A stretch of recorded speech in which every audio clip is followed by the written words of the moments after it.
El Señor les bendiga, amados hermanos y amigos en Cristo Jesús. El día de hoy, amados hermanos, nos sumergiremos en los capítulos 5 al 8 de la primera epístola a los Corintios. Claro, escrita por nuestro apóstol Pablo. Estos capítulos nos llevan a través de diversos temas, desde la disciplina en la iglesia hasta cuestiones éticas y la libertad cristiana. Empezaremos en Primera de Corintios capítulo 5, donde Pablo aborda el tema de la inmoralidad sexual dentro de la iglesia de Corinto. Como tal, Pablo destaca la importancia de la disciplina y de la pureza moral, y que nuestras comunidades cristianas deben reflejar los estándares éticos de Cristo. Continuaremos en Primera de Corintios capítulo 6, donde Pablo continúa discutiendo asuntos legales y éticos, instando a los creyentes a resolver sus disputas internas en lugar de llevarlas ante los tribunales seculares. Pablo destaca el cuerpo como un templo del Espíritu Santo, llamando a la pureza sexual y a la glorificación de Dios en nuestro cuerpo. En Primera de Corintios capítulo 7 se abordan cuestiones relacionadas con el matrimonio y la soltería. Pablo enfatiza la importancia de la fidelidad conyugal y sugiere que la soltería puede ser una forma de dedicación más completa al servicio de Dios. Y por último, en Primera de Corintios, capítulo 8, Pablo se ocupa de la cuestión de la comida sacrificada a los ídolos, aunque señala que la comida en sí misma no afecta la relación con Dios. Insta a la consideración de la conciencia de los demás para no causar tropiezos. Así que, amados hermanos, en estos capítulos encontramos la importancia de la disciplina moral y la consideración hacia los demás en el cuerpo de Cristo, como también sobre la ética y la moralidad, las cuales son esenciales en la vida cristiana. Y Pablo nos insta a vivir de una manera que honre a Dios y que refleje su luz en el mundo. Así que, amados hermanos, que este tiempo de lectura nos desafíe a vivir vidas consagradas y agradables en Cristo Jesús. Así también, amados hermanos, vendremos en palabras de oración dándole gracias al Padre por su favor y su misericordia en nuestras vidas. Vamos a orar. Amantísimo Padre que estás en gloria, te damos gracias en esta preciosa mañana que nos has concedido para alabar y para glorificar el santo nombre de nuestro Padre Celestial. Padre eterno, te damos gracias por tu inmenso favor y tu gran misericordia que ha adornado nuestras vidas con bendiciones espirituales. Te damos gracias, Padre, por tu amor, que ha sido, Padre eterno, lo que nos ha sostenido nuestro día a día. Y te damos gracias por tu generosidad sin límite. Así también, Padre, venimos delante de tu presencia confesando nuestros pecados ante ti, implorando tu perdón por las transgresiones que han empañado nuestra comunión contigo, y que en tu gracia redentora, Padre eterno, encontramos consuelo, confiando en la promesa de que tus misericordias son nuevas cada mañana. Padre eterno, extendemos nuestras súplicas hacia tus siervos, tus ministros, evangelistas y pastores, aquellos que han consagrado sus vidas a tu servicio. Padre eterno, pedimos que les concedas esa sabiduría divina, esa fuerza de lo alto, Padre eterno, y la plenitud de tu Espíritu Santo para que puedan cumplir fielmente con tu llamado. Y Señor Padre, llevar esa palabra de vida eterna a todo el mundo. Si también, Padre, intercedemos por tu amada iglesia, por el cuerpo de Cristo, por el grupo de creyentes que se reúne en tu nombre y que ha sido limpiado con tu sangre preciosa. Que Padre eterno, que florezca en unidad, como también en amor. Que cada miembro de tu iglesia encuentre su propósito en tu cuerpo. Que tu Santo Espíritu dirija y Padre eterno y nos guíe en cada actividad y ministerio, para que tu gloria resplandezca en medio de tu pueblo.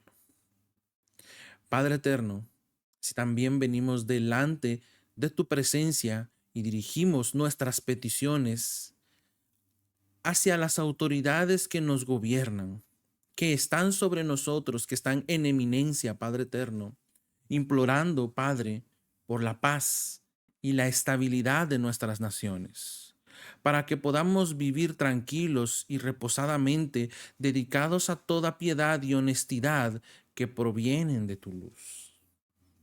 Padre eterno, elevamos nuestras súplicas por aquellos entre nosotros que sufren. Que tu mano sanadora toque a los enfermos, que tu consuelo, Padre eterno, envuelva a los atribulados y que tu paz llene los corazones de los entristecidos. Sé la fortaleza y la esperanza en medio de cualquier aflicción. Padre eterno, venimos delante de tu presencia buscando tu ayuda. Sé nuestro refugio en la tormenta, nuestro consuelo en la tristeza y nuestra fortaleza en nuestra debilidad. Que tu presencia sea nuestra guía constante y nuestra paz en medio de cualquier adversidad. Depositamos, Padre, cada una de estas peticiones delante de tu altar, confiando que tú responderás a cada una de ellas conforme a la multitud de tus misericordias. Todo te lo pedimos, Padre, en el nombre de tu Hijo amado Jesús. Amén y amén.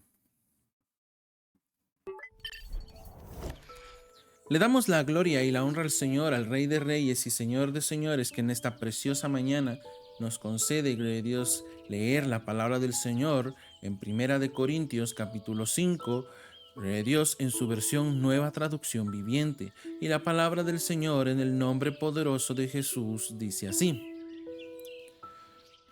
Me cuesta creer lo que informan acerca de la inmoralidad sexual que hay entre ustedes, algo que ni siquiera los paganos hacen.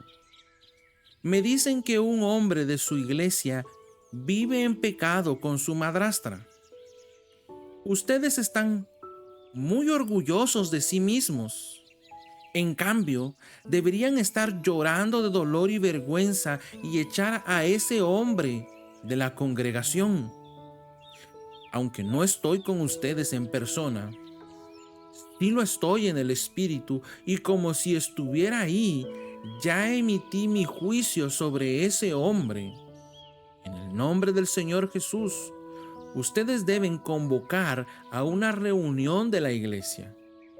Yo estaré presente en espíritu, igual que el poder de nuestro Señor Jesús. Entonces, deben expulsar a ese hombre y entregárselo a Satanás para que su naturaleza pecaminosa sea destruida y él mismo sea salvo el día que el Señor vuelva. Es terrible que se jacten sobre dicho asunto. ¿No se dan cuenta de que ese pecado es como un poco de levadura que impregna toda la masa? Desháganse de la vieja levadura, quitando a ese perverso de entre ustedes. Entonces serán como una nueva masa preparada sin levadura, que es lo que realmente son. Cristo, nuestro Cordero Pascual, ha sido sacrificado por nosotros. Por lo tanto, celebremos el festival no con el viejo pan de perversidad y maldad, sino con el nuevo pan de sinceridad y verdad. Cuando les escribí anteriormente, les dije que no se relacionaran con personas que se entregaran al pecado sexual. Pero no me refería a los incrédulos que se entregan al pecado sexual o son ávaros o estafadores o rinden culto a ídolos. Uno tendría que salir de este mundo para evitar gente como esa. Lo que quise decir es, no se relacionen con ninguno que afirma ser creyente y aún así se entrega al pecado sexual, o es avaro, o rinde culto a ídolos, o insulta, o es borracho o estafador. Ni siquiera coman con esa gente. No es mi deber juzgar a los de afuera, pero sí es responsabilidad de ustedes juzgar a los que son de la iglesia y están en pecado. Dios juzgará a los de afuera, pero como dicen las escrituras, quiten al malvado de entre ustedes. Primera de Corintios capítulo 6. Cuando uno de ustedes tiene un conflicto con otro creyente, ¿cómo se atreve a presentar una demanda y a pedirle a un tribunal secular que decida sobre el asunto, en lugar de llevarlo ante otros creyentes? ¿No se dan cuenta de que algún día nosotros, los creyentes, juzgaremos al mundo? Y dado que ustedes van a juzgar al mundo, ¿no son capaces de resolver esas pequeñas cuestiones entre ustedes? ¿No se dan cuenta de que juzgaremos a los ángeles? Así que deberían ser capaces de resolver los conflictos comunes y corrientes que ocurren en esta vida. Si tienen conflictos legales acerca de tales asuntos, ¿por qué acuden a jueces que son de fuera y no son respetados por la iglesia? Digo esto para que se avergüencen. No hay nadie en toda la iglesia con suficiente sabiduría para decidir sobre estos temas. En cambio, un creyente demanda a otro, justo, frente a los incrédulos. El hecho de que tengan semejantes demandas legales unos contra otros es en sí una derrota para ustedes. ¿Por qué mejor no aceptar la injusticia y dejar el asunto como está? ¿Por qué no se dejan estafar? En cambio, son ustedes mismos los que hacen lo malo y estafan aún a sus propios hermanos en Cristo. ¿No se dan cuenta que los que hacen lo malo no heredarán el reino de Dios? No se engañen a sí mismos. Los que se entregan al pecado sexual o rinden culto a los ídolos o cometen adulterio o son prostitutos o practican la homosexualidad o son ladrones o ávaros o borrachos o insultan o estafan a la gente, ninguno de esos heredará el reino de Dios. Algunos de ustedes antes eran así, pero fueron limpiados. Fueron hechos santos, fueron hechos justos ante Dios al invocar el nombre del Señor Jesucristo y por el Espíritu de nuestro Dios. Ustedes dicen, se me permite hacer cualquier cosa, pero no todo les conviene. Y aunque se me permite hacer cualquier cosa, no debo volverme esclavo de nada. Ustedes dicen, la comida se hizo para el estómago y el estómago para la comida. Eso es cierto, aunque un día Dios acabará con ambas cosas. Pero ustedes no pueden decir que nuestro cuerpo fue creado para la inmoralidad sexual. Fue creado para el Señor y al Señor le importa nuestro cuerpo. Y Dios nos levantará de los muertos con su poder, como levantó de los muertos a nuestro Señor. ¿No se dan cuenta de que sus cuerpos en realidad son miembros de Cristo? ¿Acaso un hombre debería tomar su cuerpo, que es parte de Cristo, y unirlo a una prostituta? Jamás. ¿Y no se dan cuenta de que si un hombre se une a una prostituta, se hace un solo cuerpo con ella? Pues las escrituras dicen, los dos se convierten en uno solo. Pero la persona que se une al Señor es un solo espíritu con Él. Huyan del pecado sexual. Ningún otro pecado afecta tanto el cuerpo como este, porque la inmoralidad sexual es un pecado contra el propio cuerpo. ¿No se dan cuenta de que su cuerpo es el templo del Espíritu Santo, quien vive en ustedes y les fue dado por Dios? Ustedes no se pertenecen a sí mismos porque Dios los compró a un alto precio. Por lo tanto, honren a Dios con su cuerpo. Primera de Corintios capítulo 7. Ahora, en cuanto a las preguntas que me hicieron en su carta, es cierto que es bueno abstenerse de tener relaciones sexuales. Sin embargo, dado que hay tanta inmoralidad sexual, cada hombre debería tener su propia esposa y cada mujer su propio marido. El esposo debe satisfacer las necesidades sexuales de su esposa y la esposa debe satisfacer las necesidades sexuales de su marido. La esposa le da la autoridad sobre su cuerpo a su marido y el esposo le da la autoridad sobre su cuerpo a su esposa. No se priven el uno al otro de tener relaciones sexuales a menos que los dos estén de acuerdo en abstenerse de la intimidad sexual por un tiempo limitado para entregarse más de lleno a la oración. Después deben volverse a juntar a fin de que Satanás no pueda tentarlos por la falta de control propio. Eso les digo a modo de concesión, no como un mandato. Sin embargo, quisiera que todos fueran solteros igual que yo. Pero cada uno tiene su don específico de Dios, unos de una clase y otros de otra. Así que les digo a los solteros y a las viudas, es mejor quedarse sin casar, tal como yo.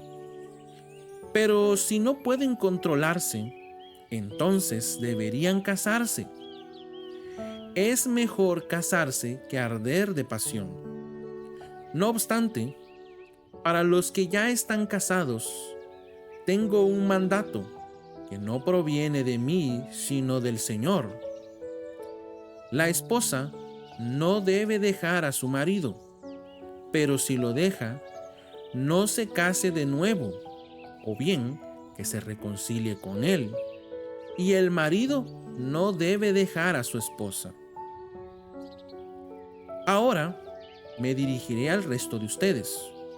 Aunque no tengo un mandato directo del Señor, si un creyente está casado con una mujer que no es creyente y ella está dispuesta a seguir viviendo con él, no debe abandonarla.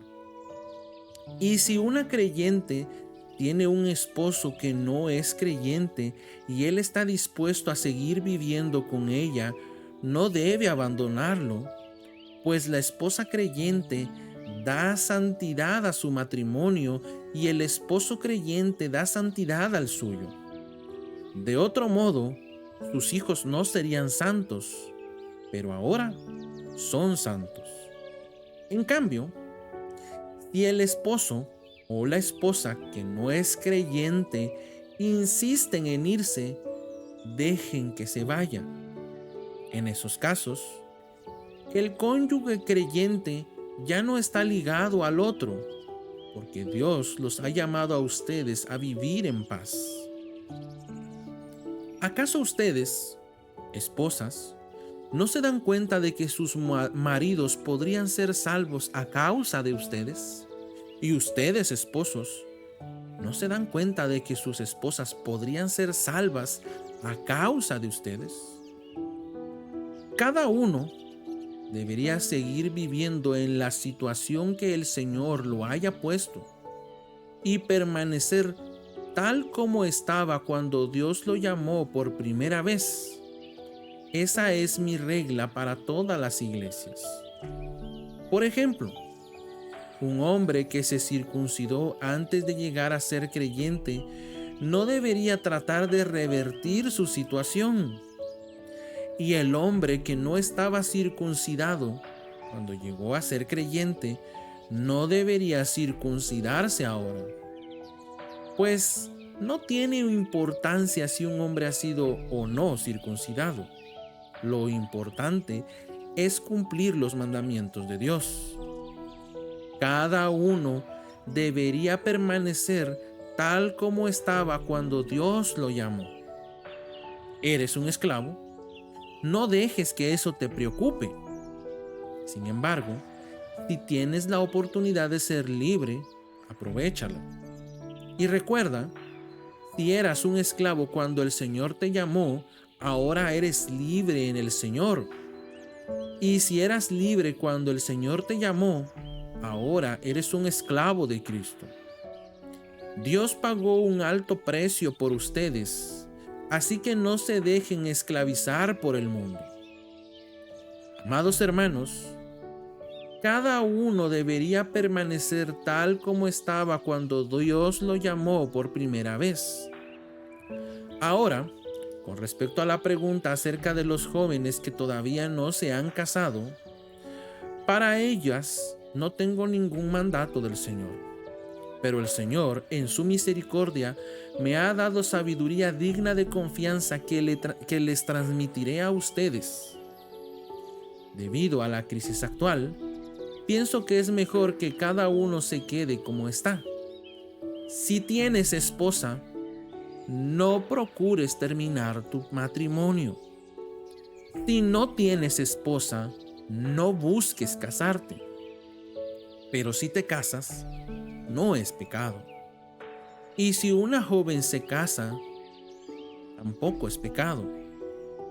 Sin embargo, los que se casen en ese tiempo tendrán problemas y estoy tratando de evitárselos. Déjenme decirles lo siguiente, amados hermanos. El tiempo que queda es muy corto, así que de ahora en adelante los que están casados no deberían concentrarse únicamente en su matrimonio. Los que lloran o los que se alegran o los que compran cosas no deberían ser absorbidos por sus lágrimas, ni su alegría, ni sus posesiones. Los que buscan, gloria a Dios, los que usan las cosas del mundo no deberían apegarse a ellas. Pues este mundo, tal como lo conocemos, pronto desaparecerá.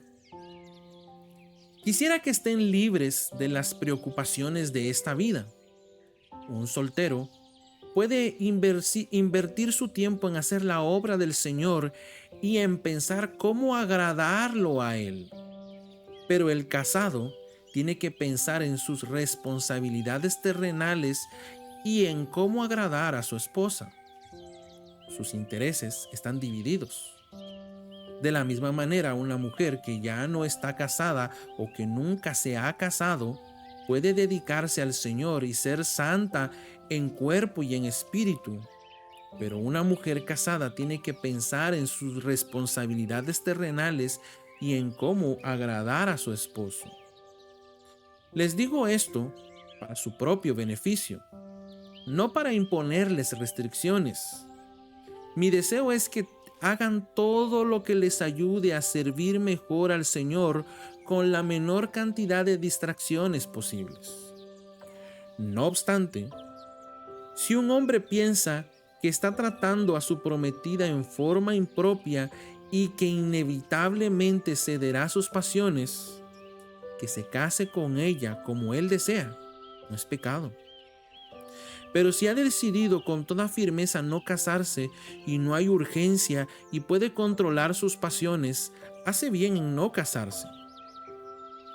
Así que el que se casa con su prometida hace bien, y el que no se casa hace aún mejor. Una esposa está ligada a su esposo mientras el esposo vive. Si su esposo muere, ella queda libre para casarse con quien quiera, pero solamente si ese hombre ama al Señor. Sin embargo, en mi opinión, sería mejor para ella no volver a casarse, y pienso que al decirles esto, les doy consejo del Espíritu de Dios. Primera de Corintios capítulo 8. Ahora, con respecto a la pregunta acerca de la comida que ha sido ofrecida a ídolos, es cierto, sabemos que todos tenemos conocimiento sobre este tema. Sin embargo, mientras que el conocimiento nos hace sentir importantes, es el amor lo que fortalece a la iglesia. El que afirma que lo sabe todo en realidad no es que sepa mucho, pero la persona que ama a Dios es a quien Dios reconoce. Entonces, que acerca de comer carne ofrecida a ídolos, pues sabemos que un ídolo no es en verdad un Dios y que solo hay un Dios. Puede que existan esos llamados dioses, tanto en el cielo como en la tierra, y algunas personas, de hecho, rinden culto a muchos dioses y a muchos señores. Pero para nosotros hay un Dios, el Padre, por quien todas las cosas fueron creadas y para quien vivimos, y hay un Señor Jesucristo, por medio de quien todas las cosas fueron creadas y por medio de quien vivimos. Sin embargo, no todos los creyentes saben esto. Algunos están acostumbrados a pensar que los ídolos son reales. Entonces, cuando comen un alimento que fue ofrecido a ídolos, lo consideran adoración a dioses verdaderos y violan su débil conciencia. Es cierto que no podemos obtener la aprobación de Dios por lo que comemos. No perdemos nada si no lo comemos y no ganamos nada si lo comemos. Pero ustedes deben tener cuidado de que su libertad no haga tropezar a los que tienen una conciencia más débil. Pues si otros te ven, con tu conocimiento superior, comiendo en el templo de un ídolo, ¿acaso no se sentirán alentados a violar su conciencia al comer un alimento que se ofreció a un ídolo? Así que a causa de tu conocimiento superior, se destruirá un creyente débil por quien Cristo murió. Cuando ustedes pecan contra otros creyentes al alentarlos a hacer algo que para ellos está mal, pecan contra Cristo. Por lo tanto, si lo que como hace que otro creyente peque, nunca más comeré carne mientras viva, porque no quiero hacer que otro creyente tropiece.